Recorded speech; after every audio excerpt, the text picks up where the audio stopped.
Hey guys, today is January the 16th, 2021, and LP has got another project going. Here is our wonderful, beautiful, awesome crabapple tree. And LP said it was dying, but my gut instinct says it can be saved, even though it's probably somewhere in the vicinity of 40 years old. The lifespan, I think, is supposed to be from like 40 to 70 years old.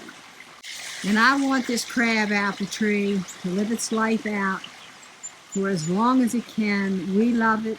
The birds love it. It gives us shade in Sparky's room. And it is just beautiful when it's in bloom. So LP, he's bringing some plywood.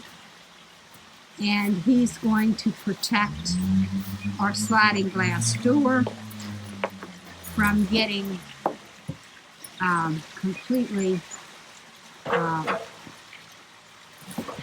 annihilated if one of these branches would hit.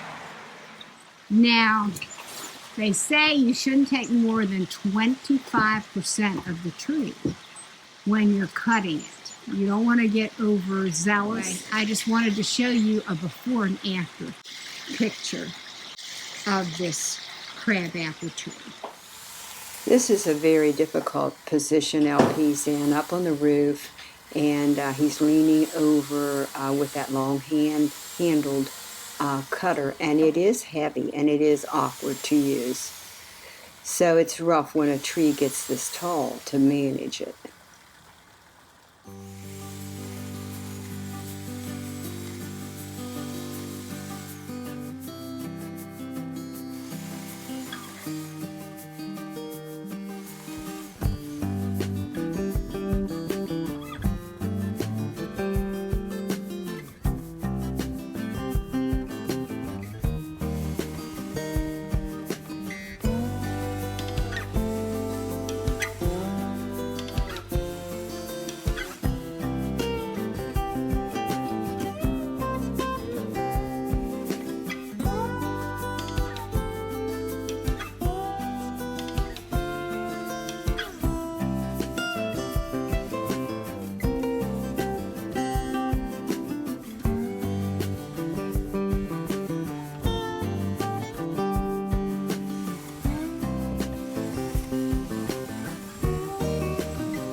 LP's working on our crabapple tree. Trying to save it. You can see how high up it was going.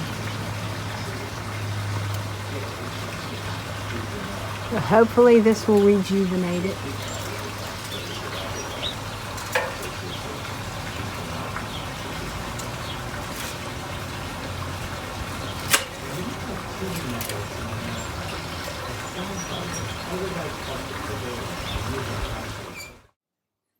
I started this project back in January 16th, and this here, I was March the 10th, I was finishing it up. I had the chainsaw.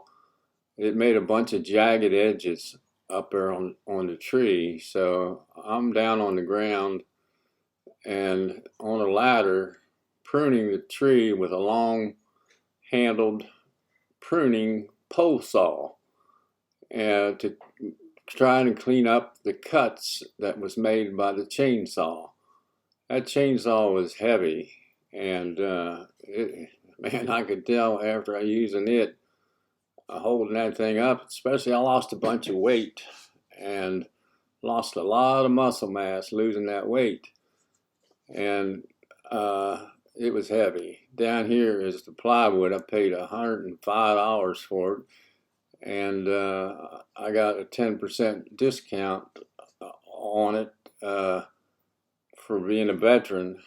And I was protecting a sliding glass door and 2 windows down there. And I was straightening the tree up with the pruner.